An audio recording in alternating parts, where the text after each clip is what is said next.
Adunay usa ka bana nga iyahang gidala ang iyahang asawa nga duol ng mga anak sa ospital. Nagdali-dali gyud siya kay sakit na kaayo ang tiyan sa usa ka asawa nga gituohang mga anak. Sa iyang pagdali-dali abot na sila sa ER, gidahan na sila sa room. Pag-abot nila sa ilahang room, tuamay dako kaayong crucifix. Ningon siya sa nurse, "Nurse, palihog manganak kay akong asawa, palihog kog tangtang anang krus, kay dili ko ganahan nga ang akong anak makakita anang krus."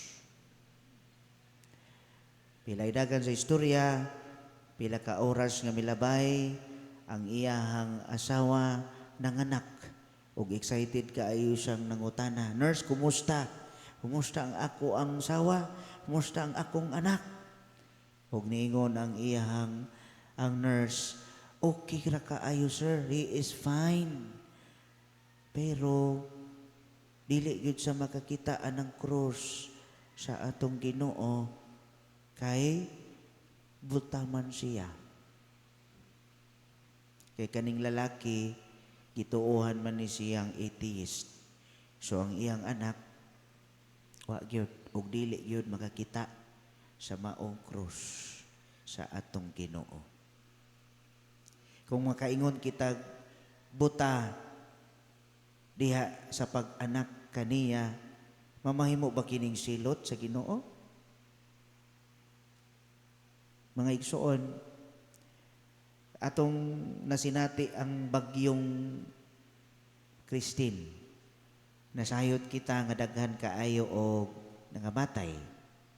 Di ba? Daghang mga balay nga atop nalay nakita. Kung magtan-aw ta na maluoy kaayo ta. Pero kung atong una-unaon, kung atop nalay nakita ang mga tao, asa man? Kaluoy. Malibog ta kung asa sila. Na siguro'y nagsagit sa kagutom, na siguro'y tuwa na sa atop, na siguro'y gipang rescue nga na. Makaingon ba ta mga kaigsuon nga silot kini sa Ginoo? Sa may tubag ani. Kung si Bartimeus gituohan kay sa panahon sa mga Hudiyo, kung usa ka kabuta, giisip kining silot sa Ginoo. Mao na si Bartimeo sa atong ebanghelyo, na sakit ni siya dili lang physically apan labaw sa tanan, nagsakit siya spiritually and emotionally because people rejected him and isolated him from the community. And Jesus knew how painful this was. Mao bitaw nga sa ebanghelyo, ang mga tao ningon siya, ayaw pagsaba. Kinanawag man ni Bartimeo, "Jesus, anak ni David, ayuha ko." Nya kana bitaw makita tagbuta.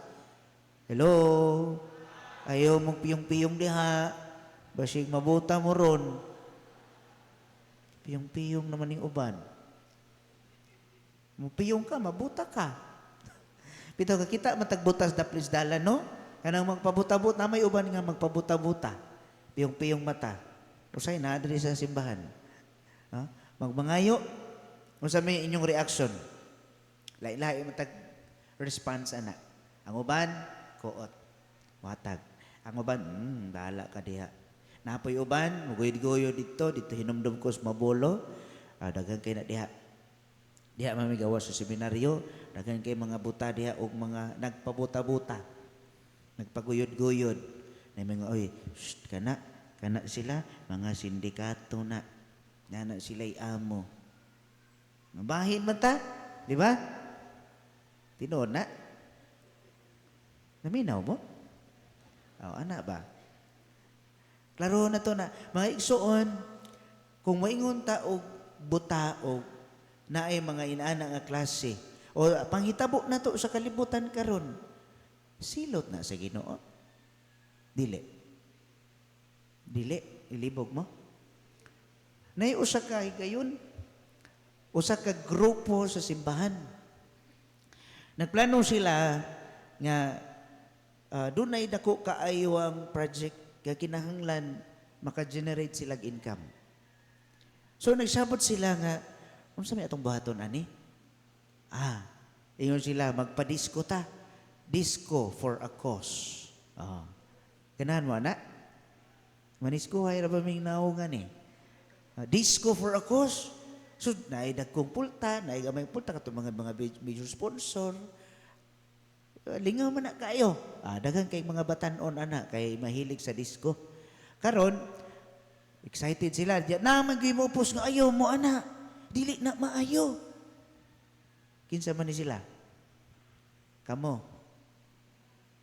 Magkaingon ba mo kung naay pa disco dili maayo? Sa inyo tubag. Ayaw kay dili maayo. Way klaro na. Pero naapoy uban nga, ayo okay ra jud ng disco. Kay mas daghan man ang disco, di ba? Kung naay kalingawan magabi, humapista dito, daghan man kayo disco gyud. Sag-asa pa ni napita. Pila ka buok diri mga kapilya humagkuan ang disco perting puno Pero naay misa perting hawana. Tinuod na. Nga tawa kay tinuod. Pagpa-disco perting daghan ng tao. Bisag naipulta, naibayad. So, maka-generate yung income. Karon, nabahin man ang katong nagdumala, pero nadayon ang disco. Pero tunga-tunga sa disco, nibundak ang kusog kaayong ulan.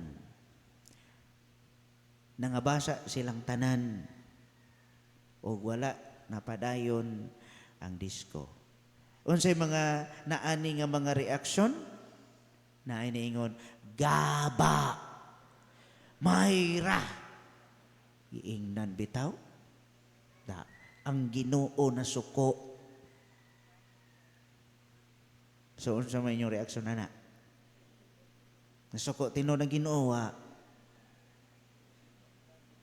sa inyo tubag. Wa? Sure? Alanganin man lagi ta. Well, mga kaigsunan, mabahin yun no? Why bad things happen to good people? Have you asked that question? Ano nahitabo manina ko? Usahay, maproblema. Di ba?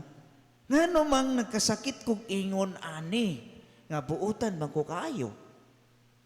Ngano nang ingon ani man mi. Dayon, ana dito sa Ginoo. Mangluod dayon ta. Usa ka higayon atong isang sa Manong Domingo. Itong Biyernes adto ko sa syudad nagpakumpisal kay doon na may usa ka grupo, no? Pakumpisal for 2 hours. Ingon dito usa. Pader ng luod nako sa Ginoo. Akong gisunog ang imahin nga kanang papel, di ba naman tay papel nga imahin sa Senyor Santo Niño? Akong gisunog. Ang rosaryohan akong gibugto ng luod ko niya. Nga nung giingon ani ko niya. Sa una, Pader, okay kaya mo pamilya. Pero karon nalibog na ko. Muragway Ginoo. Sa pagdungog nako niya na, ingko kaluoy. Kalisod. Mura bitawg nabutahan sa pagtuo. Usahay kaning nabutahan ta, dili lang sa tinuod, wa man ta nabutag yun, no? Kaya naaman ta din, nimba man ta. Physically, we are able to see. We can see on sa gasa sa Dios. Pero, usahay mabutahan ta sa atong pagtuo sa Dios. Usahay, makasinati ta nga, ay, medyo lami ampo ron, ay, kapoy sige ampo, wa man japon dunggak. Kano siya pa man tadunggon, ani? Nangayo ko, pamanunon, wa man miabot. Una mga kaigsunan. Usahay makapangutana ta. Pero, why God allow all these things to happen?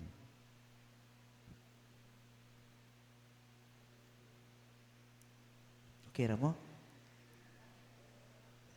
Nganong iyang gialaw. Kung mingon kitag natural disaster, kaning kalamidad, mo bitaw naging natural, pero ni-intervene, Father, dili na natural disaster karon. It's human or man-made disaster. Tinuyuan sa tao. Natay gitawag mga kaigsuonan, the law of cause and effect. Ang tao nga kusog kaayong mo kaon, walay undang sa kaon, unsa may effect siyang lawas. Muburot ang lawas. Matambok. Di ba? So, kusog man mo kaon. Ang taong kusog mo inom o mo sigarilyo. Ha? Naagin na yung reaction sa lawas. Okay? So, ang tao nga way tulog. Sige rag duwa. Sige ml, mga batanon. Way tubo, parehan mo pa der. Unsay gibuhat sa tao, makita gyud na ang resulta. That is the law. No? The cause and effect law. So mga kaigsuonan, kung yung itag natural disaster, ang kinaiyahan na sa iyahang reaksyon sa iyang kaugalingon.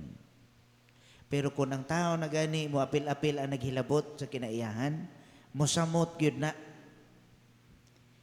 Nganong nagbaha man ron. Gamayng ulan, dili na lang man ang talamban mo'y bubaha. As naman ang tibuok Cebu, magbaha na. Ngano, bisan asa, nangaupaw naman ang atong kabukiran. Bisan asa, nagtampuog ang atong mga basura. Bisan asa, kitang tanan, kuwang sa disiplina. Balik gina nato. Kanya maingon dita, ngano man Lord kiinani biniba? Ang Ginoo dayon ang pakasad-an.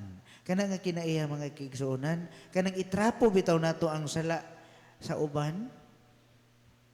Bisan kita mo inagbuhat, adto ipamahid sa uban, dili mo angkon. Parehaan yung ebanghelyo nato ron. Ningon ang si Bartimeo nga, Ginoo tabangi ko. Nanawag, saba diha eh.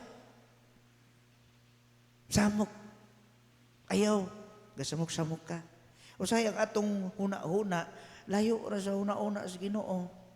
Kani sila mga sumusunod ba ng Kristo. No? Mga disciples of Christ nga mibuyag. Pero nagtuot nga kita, sumusunod ang Kristo. Nagtuot suod ang Kristo nga kita, ang atong huna-huna, pareho sa ni Kristo. Kay suod baya mi. So ayaw pagsamok-samok. Dili baya. Mind you, brothers and sisters, kasagaran sa atong una-una, layo ra sa una-una sa atong Ginoo. Tuo mo ana. Kitang tanan nagtuo ra batang sakto ta. Natay gitawag nga school of thought, the thought of relativism. Nagtuo ko nga ako mo'y insakto. Nya kay kitang tanan pareho man tag insakto man sad ko. Okay sa may sayop na to ron. Problema na ni. Kay ang tanan insakto man. Muna yung problema na to.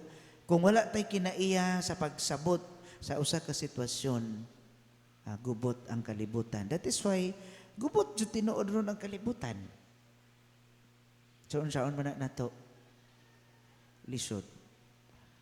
Kung sa atong ebanghelyo si Kristo niingon siya paduola kanako kanang tao nga buta.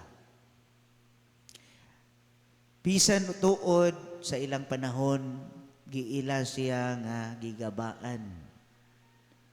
So kung kitang tanan karon gigabaan, pero si Kristo wala siya nagtan-aw nga kita iyang gisilutan. Dili na mao ha. Tangtangon tanak nga mindset kay wala na sa buhat ni Kristo. Iya ha, gugma, pasaylo, kaluoy, pagsabot, pagpaubos. Mao na ang hiyas ni Kristo. Bisan pagka nang usa ka tawo dako kay makasasala. Inomdom ko atong CPDRC. Kinsa ninyo si kig visit og prison dire. prisuhan. Na may daghan din ni mambisita og prisoners. No? Buhat sa kaluoy. At tumi dito, seminarista pa mi, si PDRC, dancing inmates. Mayo kay na, kay dancing inmates man. Pero pag sulod dito, pag sa sinugdan pa, nagkurog-kurog. Kay ang mga kamot sa mga piniriso, kuhiton ka. Uy, madlok ta. Kay mga, unsa ni sila, piniriso, mga tulisan, mga kawatan, mga himabayi, basta mga sasala. Di ba? Pagsuod na to hikapon ta, duolon ta, pagtanong, hala, kadlok og naong.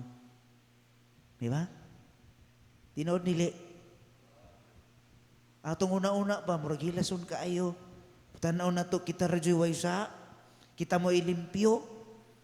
Shh! Ay, duka-duka diha. Paduka-duka dayong ka. Pariyo ratang tanan. Sila nadakpan sa ilang mga sala. Kita, wala. Nakaiskapo. Kaya wa pa man nadakpi. Pariyo ratang tanan. Sama ni Kristo, ingon siya, ayaw na niyong pagdidi, paduula kanako kanang buta. Og niingon siya, unsa may imong ihangyo kanako? Ingon siya, Ginoo, anak ni David, ayuha ako kay gusto kong makakita. Sa atong pagkabuta, spiritually, mangayo sa taana sa Ginoo. Duol ta sa Ginoo. Ginoo, hikapa ang akong kasing-kasing nga perting gahi pas binangkal. Kasing-kasing nako nga ganahan na unta kong mag-usab, pero ngano mangyud ngayon ani mangyud ni akong pagbati. Gahi man. Pero gusto na unta kong mausab. Gikapoy na ko ani. Pero ngano mang naa pa mangyud. Duol. Kanunay pangayo. Kay naay daghang mga intervention sa yawa nga sayaw, ayaw. Dagan man yung nana. Dagan mo samok-samok. Say kita kadtong mga samukan. Ayaw. Pero ingon si Kristo, sige, unsay imong pangayoon kanako? Ingon siya, gusto kong makakita. Diha dayon giingnan siya barog lakat. Kaya ang imong pagtuo maoy nakaayo. Karong panahon na daghan kaayong nabutahan sa pagtuo ug daghang nagpalayo sa atong Ginoo. Kay nga naman kining kalibutan karon na puno na sa kalingawan. Bisan sa cellphone perti nang daghan ng kalingawan ug nawala na ang ato ang focus ngadto sa Dios. Labi na inyong mga anak, inyong mga apo, wala na, di nakatagdon. Dili na managad, dili na masugo, dili na mutuo. Kaya daghan kay mga batanon mag-official sad, maugyod ilahang ipang-official sad. Di na kumutuo sa akong ginikanan pader, gahi kay kog ulo, dili kumutuman. Na, istoryahin inyong mga anak. Bahalag dili na mutuman ugahig mga ulo, istoryahe padayon. Ayaw gyud kalimot sa Ginoo. Simba. Ayaw kalimot ampo. Taas na kayo kung wali. Ani tan-aw sa relo. Dagay na nga tulog. Busa hinaut unta ang atong nadungog, atong puy-an sa atong kinabuhi. Nalihog manindog.